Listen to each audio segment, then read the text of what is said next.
Alright guys, welcome back to Everything College Football Podcast. Today we'll be breaking down the top 5 games of the opening weekend of college football. You know, it's tough to establish just 5 games on this list, but these are the ones I'm most excited for, and so we're going to dive right into it. Starting things off at number 5, Penn State versus Wisconsin. We get a perennial Big Ten clash right off the bat. As a resurgent Nittany Lions team, they will try to knock off a strong Badger defense. But it's not just one-sided. Both of these powerhouses programs, they struggled immensely on the offensive side of the ball last season, while they both sported top-notch defenses. Sean Clifford for Penn State, he's back for his third season as a starter and has struggled with consistency as a part of an offense that couldn't stop turning the ball over across their 0-5 start. Penn State had 13 giveaways during the first 5 games of the year, and they cut that down to only 3 over the next 4 games, which were all wins. Protecting the football, it's going to be a focal point in this contest, as both of these guys, they love to duel it out, they love to slug it. It's a big giant slugfest on defense is pretty much what this one's going to be. The Lions' ground game, it's the bread and butter of this offense, and the question is, the deep rotation of backs and Cavante Lee, Divine Ford, John Levitt, and Noah Kane, are they going to be able to give this if this offensive line gets pushed around, are they going to be able to make enough plays? They got pushed around against Ohio State and Iowa last fall. If these running backs can make plays, then, that's not exactly going to be the key, but if they're one-dimensional, I don't trust Sean Clifford's arm to be able to carry this offense to victory, so it's going to be, the running backs are going to have to make a lot of plays in this game on their own merit. But if they are one-dimensional, John Dotson, he's a guy who can be leaned on. He's a perennial playmaker. He can be a guy you can look to for third down conversions, red zone conversions. He's a guy I really like. Great ball skills, great body control. So that's another playmaker who could really decide this game. Both schools return 82% of its production from a season ago on defense. The Lions must replace some key faces up front in Shaka Toney and Jason Alive, but they return safety Jaquan Brisker along with linebackers Brandon Smith and Ellis Brooks. The depth on this defense is pretty impressive. Penn State, they ranked 17th in yards per game allowed a season ago. This is a tough unit to move the ball against, especially when its offense is providing equal effort as well.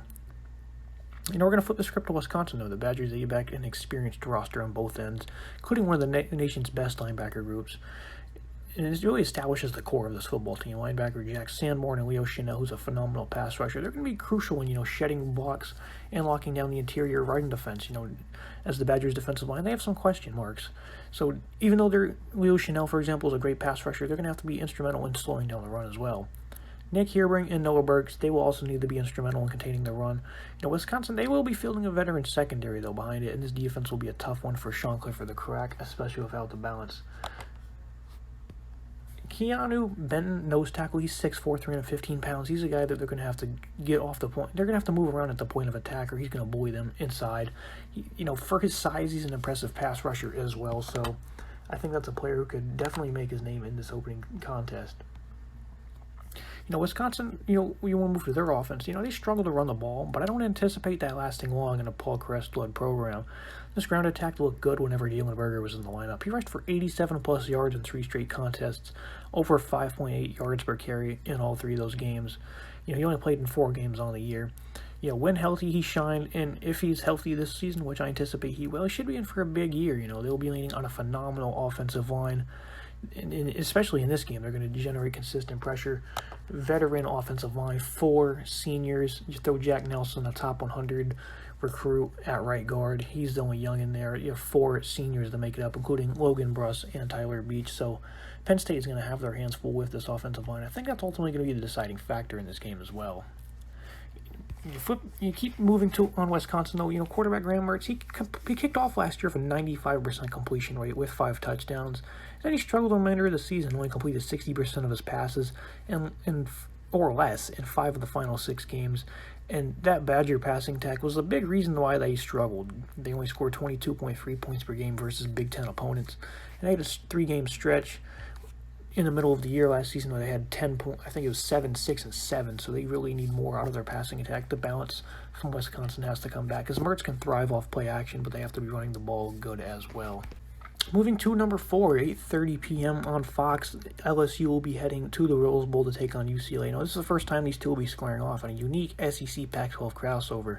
LSU, they're looking to bounce back after a lackluster season. It was mainly expected due to all the coaches and the players. The Tigers were forced to replace in 2020, and then COVID hit, so they had limited practice. So it was just a complete whirlwind for LSU, but they have a roster that can really make a big run this season. You start with Miles Brennan. He looked sharp in his first 3 starts last season. Averaged 370-plus yards per contest, 11-3 touchdown interception ratio. He really carried this unit. Brennan, he will be back to being healthy. He has a nice core of weapons to work with that includes wide receiver Kayshon Boutte. He had 300-plus yards. He had over 300 yards in his final game of the season against Ole Miss.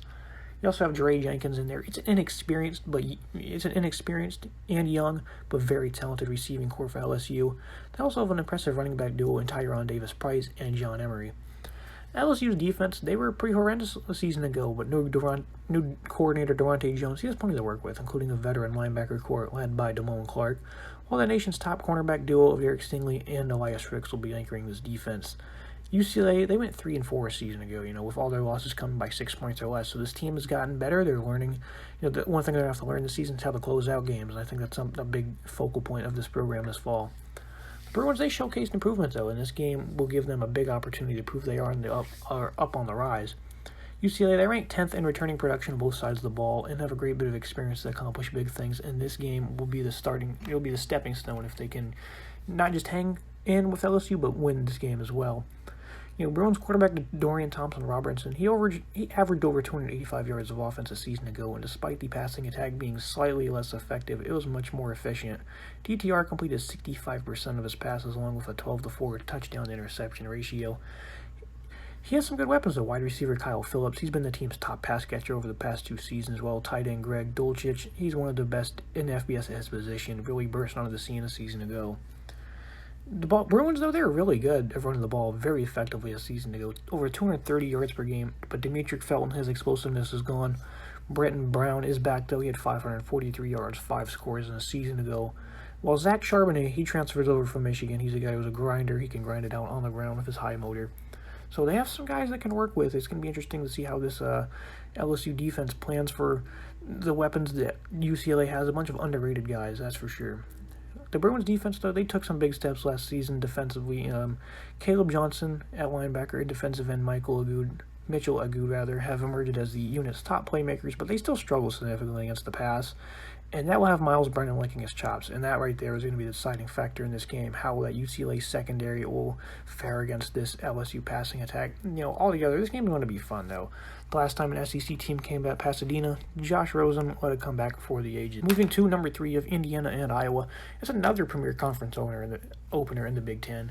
The Hoosiers, they look to end a 3-game drought over the Hawkeyes. Michael Penix, he's expected to recover from a torn ACL, and they'll need him as he carried the offense in 2020. Penix threw for 274 yards per game, along with 14 touchdowns and 4 picks. The Hoosiers will be supporting a highly talented receiving core that features Ty Freifrogel. He had 3 straight 140-plus yard contests before Penix went down, and that includes a 218-yarder against Ohio State. Tight end Peyton Hendershot, he's been very crucial for the Hoosiers over the past few seasons. Disappointing season a year ago. He's been a guy who you can find him down the seam whenever. Expect him to get back to that form this season. Miles Marshall, I expect him to take another big step. Well, the depth doesn't stop there, though. They get DJ Matthews and Kem Buckley from Florida State and Texas A&M, respectively.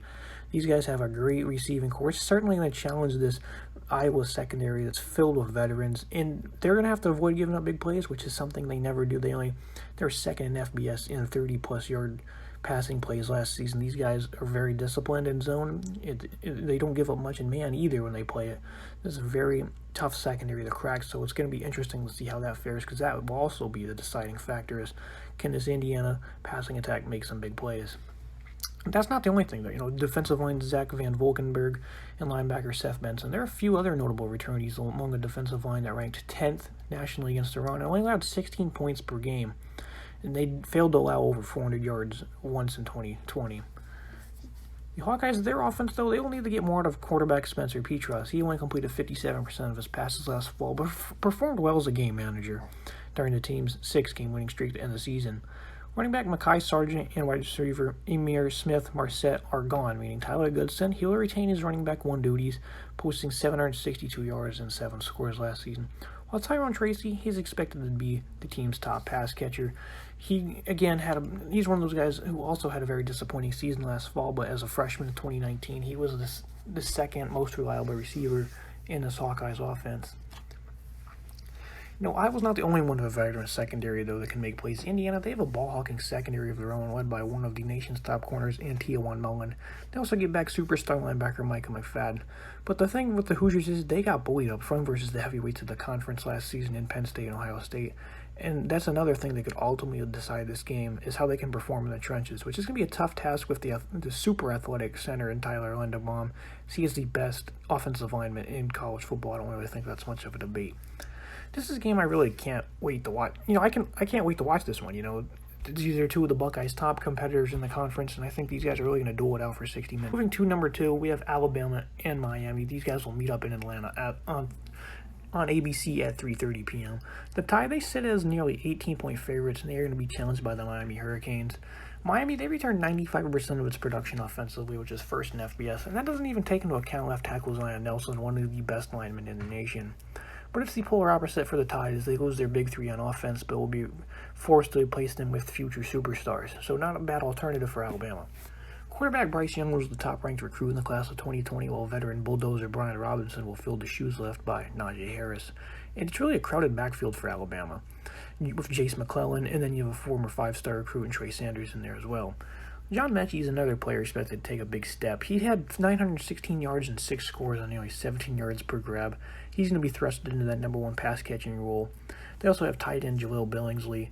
They're really deep at receiver, very young and inexperienced guys, but Alabama, you've seen I.G. Hall in the spring game, for example. He stepped up and made big plays. So you're going to find out some of the future superstars for Alabama here in this game, regardless of the result. I really like Alabama's offensive line, though. They just reload. Evan Neal, he's going to move the left tackle, while one of the top 5 recruits in Tommy Brockmeyer or J.C. Latham, both of them were top 5 recruits. They're going to take the reins of right tackle. Miami's defense, they get back a good bit of production, but they will likely lack an edge presence following the departure of Jalen Phillips and Quincy Roche, while depth isn't ideal in the trenches for Miami. And with what Alabama has at tackle and on the interior, that's really just not a recipe for success. The Canes do get back some good playmakers who can make a difference in this contest. One safety, Booba Bolden, while hybrid linebacker Gilbert Frierson is another. Booba Bolden, he's a physical imposer, and if he could force a couple of turnovers, that's going to be big in this game for Miami. This will be the first game, though, with Manny Diaz back as defensive coordinator as he takes the play-calling duties. We have yet to mention what Miami possesses offensively, and this is what's going to challenge an elite Alabama defense. They are loaded in offense of its unit, including in the secondary, Malachi Moore and Josh Jobe, but they're incredibly loaded at linebackers, and that includes the addition of Henry T.O. from Tennessee. They also have Christian Harris and Will Anderson coming off the edge, so these guys are incredibly stacked. It's going to be a big-time challenge for Miami.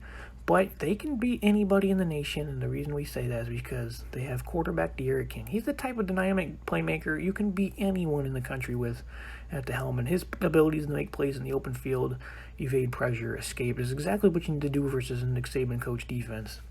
The Canes also have a great deal of experience at wide receiver, and they also added some speed in Charleston Rambo from Oklahoma, who, if you recall, caught a 49-yard touchdown the last time he saw the Tide in the 2019 Orange Bowl from Kyler Murray. Number 1 is Georgia versus Clemson in primetime on ABC in Charlotte. What a treat it is to watch this one kick off the 2021 football season. What is likely going to be a top 5 matchup and potentially a rematch. We could potentially see these guys rematch in the playoffs. The Tigers replaced Trevor Lawrence with a young phenom and DJ Uiagalelei, who shined in his first 2 starts last season. His supporting cast is great, though, as he gets Lynn J. Dixon, a complete speedster. They're going to pair him up with 5-star all-purpose back Will Shipley and the talented receiving core led by the return of Justin Ross. A lot of these guys can make plays in space. And when you're playing Georgia, who's had back-to-back seasons as the number 1 rushing offense, when you have running backs that are this talented, they're going to find... I can't wait to see what they do to find ways to get them incorporated in this offense, because running between the tackles is... I don't think it's really going to be an ideal game plan for Clemson. Clemson's lethal passing attack, though, it will face a secondary that lacks experience, but does feature 2 transfers in West Virginia's Tyke Smith and Darian Kendrick, who was dismissed earlier this offseason by Dabo Swinney, so that's a storyline to watch. JT Daniels and the Bulldogs offense, they were clicking immensely in the final 4 games of the season with the California native under center. Health issues leave the Bulldogs wide receiver core of uncertainty surrounding George Pickens and Jermaine Burton. So, if those guys can play big, it's a big addition. If they can't, then it's going to be a big loss, and it's going to be even harder to win this game. But, they'll face that challenge when it gets here. The Tigers, their secondary also has some concerns, though, in its own right. It was torched by Ohio State in the Sugar Bowl. they had trouble establishing communication. That's really what hurt them big time in that contest. So, but again, in this one, they're going to also have some new faces take over. So, it's going to be interesting to see both secondaries. That's the biggest concern for both teams. The passing attack, though, will likely take center stage in this contest, but not only because they are well equipped to do so, but these teams are elite in the trenches. Georgia has ranked first nationally, as we alluded to, in rush defense each of the past 2 seasons. While Clemson's defensive front is loaded with historical talent, it's just nothing but 5 stars on this offensive line. Xavier Henry also comes back to join Miles Murphy and Brian Brisset. Those guys head the charge. This contest, it's going to feature a lot of guys that will be playing on Sundays in stadiums, much like Bank of America Stadium.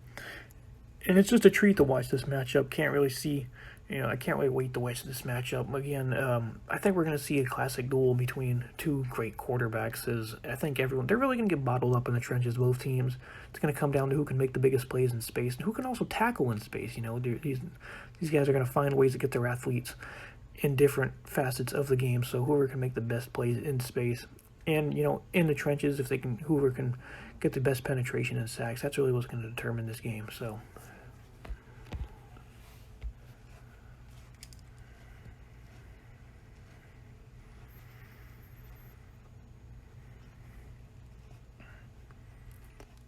appreciate you guys tuning in for this podcast. Make sure you leave a like, comment, make sure you subscribe for more content like this. It's a loaded week 1. Can't wait to watch these games.